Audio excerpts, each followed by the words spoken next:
Pour terminer cette série incroyable sur le coût de l'essence, eh bien, je vais vous démontrer que moi, personnellement, je roule pour pas cher. Et pourtant, Dieu sait si je me sens impliqué dans le problème des taxes et le problème, bien évidemment, du coût de l'essence. Bonjour, Philippe Audiquet, Major Lemoine, à votre service pour vous servir. Fortune, succès, académie, devant vous. Alors je vais vous expliquer moi comment je fais pour rouler pas très cher, et c'est toujours trop cher bien évidemment, mais je roule comme ça depuis pratiquement 10 ans.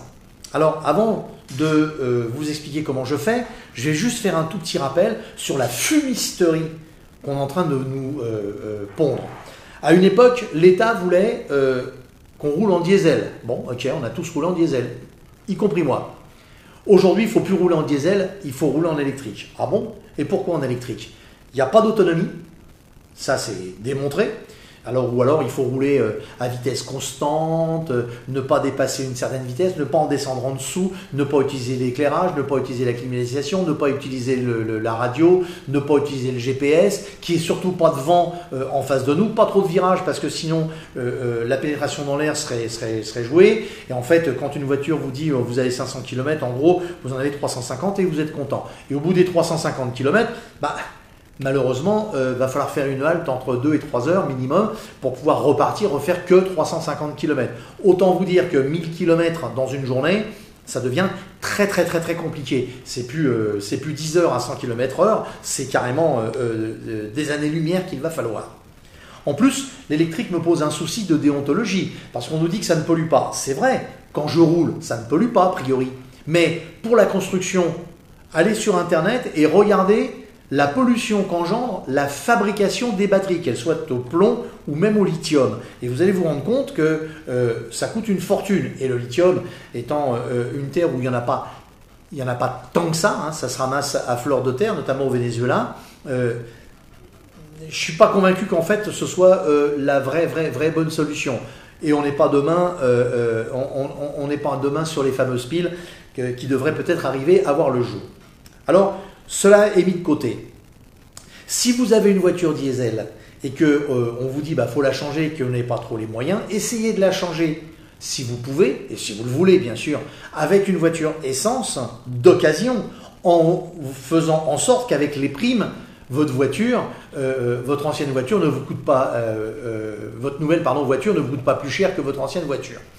À peu près le même prix. Ça, on doit pouvoir y arriver. Il suffit de fouiner un tout petit peu. C'est pas très compliqué à faire. Il faut juste chercher.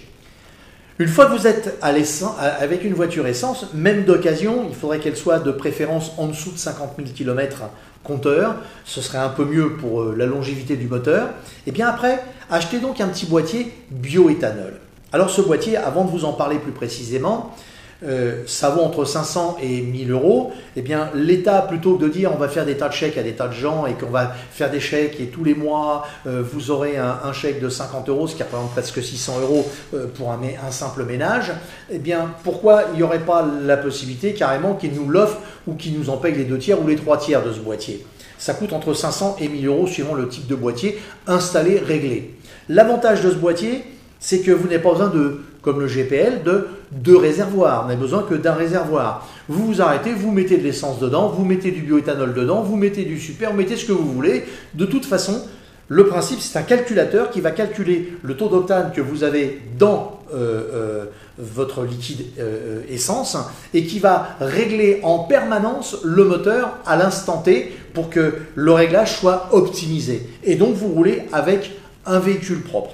On pourrait également quand même y mettre un petit bémol, c'est que ça fonctionne donc notamment à l'huile de colza, ça fonctionne avec des céréales, ça fonctionne à la betterave, etc. Modifié bien évidemment. Alors évidemment, ces conversions en gasoline, en essence, peuvent avoir un certain coût. Je n'en disconviens pas. Néanmoins, je roule avec un véhicule totalement propre et je ne suis pas limité à rouler à une vitesse et à me poser des questions. J'ai mon plein, j'ai mon plein. Maintenant, je vais vous parler, avant de vous parler d'expérience, je vais vous parler du prix. Parce que c'est vrai que ça vaut entre 500 et 1000 euros suivant où vous l'achetez, comment il est posé. Autant bien le faire. Vous avez une garantie derrière. Mettez ce que vous voulez dans votre réservoir et roulez. Simplement, si votre voiture actuellement dépense par exemple, je ne sais pas, 7 litres au 100. À 1,60 €, 7 litres au 100 représente 11,20 €. Ça veut dire qu'avec un véhicule qui consomme 7 litres réellement sur 100 km, eh bien, vous allez dépenser 11,20 €. Donc sur 1000 km, vous allez dépenser 112 €. Vous allez voir pourquoi je vous dis ça dans quelques secondes. Si vous étiez au bioéthanol, vous consommeriez 9 litres au 100. Oh mon Dieu, 2 litres de plus, une fortune. Oui, mais on est en dessous, en règle générale, de 70 centimes le litre. Ça veut dire que aux 100 km, mes 9 litres vont me coûter en gros 5,60 €, 5,70 €. Donc, on est presque à moitié moins que le plein classique que je fais en essence. Et si je n'ai pas une station dans mon environnement, eh bien, c'est pas bien grave, je mets de l'essence par-dessus, je remettrai après, dès que je pourrai, eh bien, du bioéthanol. Et les stations en bioéthanol, il y en a quasiment partout. Alors pourquoi je vous dis ça? Eh bien parce que ça, c'est une réponse mais immédiate au problème de coût de la vie, tout de suite, demain matin. Vous prenez rendez-vous, vous posez votre voiture, vous avez votre boîtier éthanol dans 2 jours, et dans 2 jours vous roulez. C'est pas très long à poser. Et là, vous avez un véhicule qui va être totalement économe en argent pour votre portefeuille.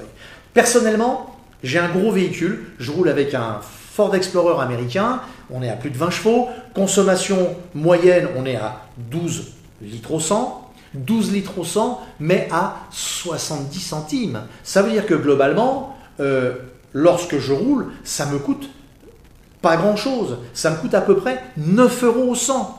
Ça veut dire que je monte de Nice jusqu'à Paris pour 90 €.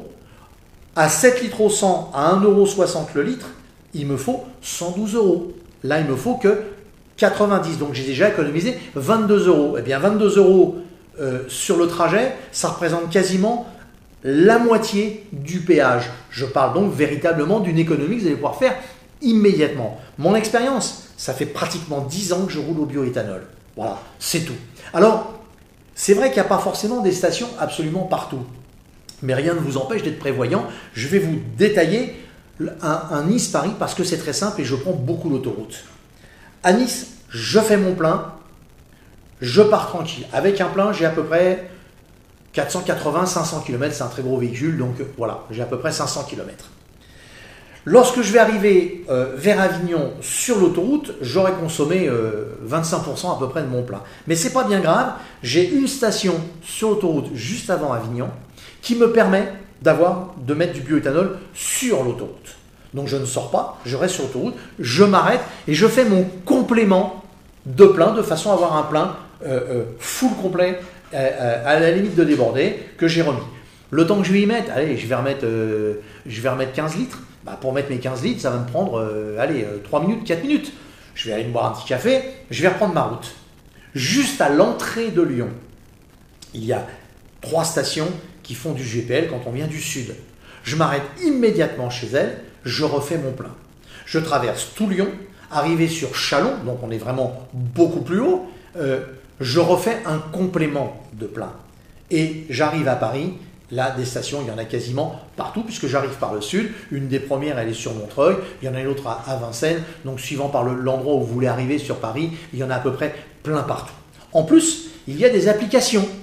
Alors avec les applications, vous savez exactement où elles sont et même vous savez même au prix où elles sont. Donc vous allez vous rendre compte que même sur le bioéthanol, vous avez souvent des différences de 3, 4, 5, 6 centimes, voire même 10 centimes. Bah, quand vous tombez à 0,60 ou 0,55, ça m'est encore arrivé il y a 15 jours, le litre, bah, excusez-moi de faire le plein, ça fait du bien. Hein, ça fait du bien réellement à mon portefeuille et donc pourquoi pas au vôtre. La fiabilité, j'ai aucun problème. Mon véhicule aujourd'hui, mon Ford, a pratiquement, je devrais être aux alentours de 92 ou 93 000 km d'origine. Et ça fait 5 ans que j'ai ce véhicule-là. C'est mon deuxième véhicule dans cette configuration-là, au Flexfuel. Et je roule avec ça au quotidien, en ville, en campagne, en montagne, partout. Le coût, eh bien, quand je fais un plein, c'est moins de 40 euros. Voilà, c'est tout. Alors, je ne dis pas que c'est la panacée, je ne dis pas que c'est la solution, mais je roule moi avec un véhicule propre, parce qu'il n'émet quasiment rien du tout. Et puis deuxièmement, ça ne me coûte pas cher. Alors aujourd'hui, face à la montée, et croyez-moi, en janvier, notre très cher président, béni soit son nom, va nous remettre une surcouche, qu'on fasse la tête ou qu'on ne fasse pas la tête, qu'on soit dans la rue, qu'on ne soit pas dans la rue. Donc il va nous en mettre une couche pour le développement climatique, pour ci, pour ça. Mais enfin, c'est comme toujours, c'est toujours des taxes qui vont faire pour quelque chose et puis qui ne servent pas bien à grand chose à la clé, sauf peut-être à enrichir certains et générer un business supplémentaire. Alors, je n'ai pas la prétention, surtout j'ai l'humilité de devoir vous dire, je ne sais pas si c'est la meilleure solution. Tout ce que je sais, c'est que moi je roule avec un gros véhicule, je roule avec un véhicule propre, ça me coûte moitié moins, voire même plus que moitié moins sur les très longs trajets, je m'en rends compte, je viens de vous faire le calcul, et en même temps, je garde la même fiabilité, je ne perds pas 3 heures à faire le plein sur une borne électrique et j'ai un véhicule ultra confortable. Alors je ne sais pas, à vous de voir. Maintenant je vous redis, si vous avez une voiture qui vaut X milliers de francs, d'euros, c'est un lapsus révélateur d'un retour peut-être en arrière, eh bien, essayez de voir si, en revendant votre véhicule ou en vous le faisant reprendre et en achetant un véhicule essence d'occasion, préférence moins de 50 000 bornes, c'est comme ça, il n'y aura absolument aucun problème à envisager possible, eh bien, à partir de là, vous aurez fait mettre votre boîtier, en 48 heures, ce sera torché, vous aurez votre boîtier et ça fonctionnera. Vous passez directement la pompe bioéthanol, vous allez commencer à faire des économies. Alors pour rouler à moitié moins cher, je vous garantis que c'est très très très agréable. Alors comme vous me connaissez dans le domaine également de la gestion de patrimoine, je vais vous rappeler un petit truc que je vous ai déjà dit une fois dans une de mes vidéos il y a longtemps, mais que tout le monde n'a certainement pas vu. À côté de ça, j'ai acheté un petit peu d'actions, des actions de sociétés, d'entreprises, de groupes pétroliers. Alors, je les achète au niveau de l'extraction, ces actions, notamment sur des parties qui sont des sous-sociétés, qui sont en mer, en exploitation, etc., etc. Et quand le pétrole augmente, mon action, elle augmente. Eh bien, je m'arrange pour encaisser mes dividendes régulièrement. Alors, mais imaginons que vous ayez 1000 euros et que l'année prochaine, vous ayez gagné 80 euros ou je sais pas, ou 70 euros. Eh bien, moi, ces 70 euros, je les récupère sous forme de dividendes. J'ai toujours mon capital de 1000 euros. Et puis, ces 7% que j'ai gagné, c'est ce que j'en fais. Je fais 2 pleins dans mon année. Gratuit, puisque c'est fait avec l'argent du pétrole. Donc, je roule moitié moins cher, et des petites astuces. Alors, c'est un peu plus technique, c'est sûr, mais c'est juste une piste pour vous dire qu'on peut y arriver. Alors, évidemment, une fois de plus, eh bien, le français se doit d'être un petit peu malin, un petit peu réfléchi, mais la vraie solution à aujourd'hui, ce serait peut-être de passer à cette formule-là. En attendant peut-être et certainement un jour, la pile à hydrogène, et là, on va s'éclater parce qu'il n'y aura plus de problème de transport. Mais tout de suite, maintenant, immédiatement, avant peut-être même janvier, si vous avez la capacité de le faire, eh bien, passez à l'essence, mais surtout, mettez un boîtier bioéthanol et croyez-moi, vous allez avoir un sourire jusqu'ici. Je vous dis à bientôt.